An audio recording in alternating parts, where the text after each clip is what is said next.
اور ان کی آخری آرامگاہ لاہور میں ہے۔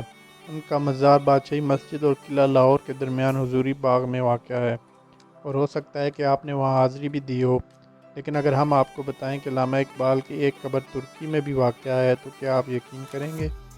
بلکہ آپ کو حیرت ہو رہی ہوگی کہ آخر ایک شخص کی دو قبریں کیسے ہو سکتی ہیں۔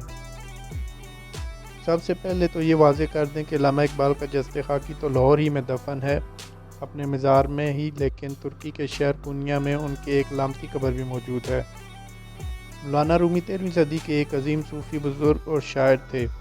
آپ کا پورا نام جلال الدین محمد رومی تھا۔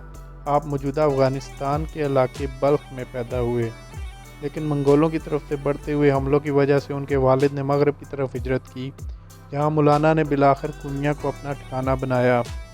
آج اس شہر میں مولانا رومی کا مزار مرکز نگاہ ہے۔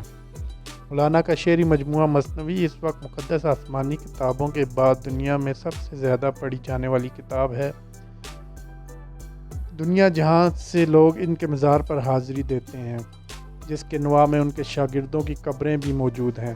انہی قبروں میں سے ایک قبر کے کتبے پر علامہ اقبال کا نام بھی لکھا ہوا ہے۔ کونیا ترکی کا ایک اہم اور تاریخی شہر ہے۔ اپنے پرانی تاریخ کے علاوہ جو بات اس شہر کو سب سے جدا کرتی ہے وہ ہے یہاں مولانا رومی کا مزار۔ یہی وجہ ہے کہ کونیا آج بھی ترکی کے سب سے زیادہ مذہبی شہر ہے، بلکہ اس ملک میں اسلام کا قلعہ کہا جاتا ہے۔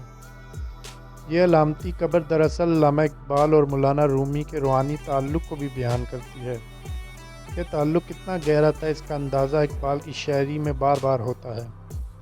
بال جبریل کی نظم ہے پیر و مرید، جس میں مولانا کو پیر رومی کہا گیا اور اقبال نے خود کو مرید ہندی قرار دیا ہے۔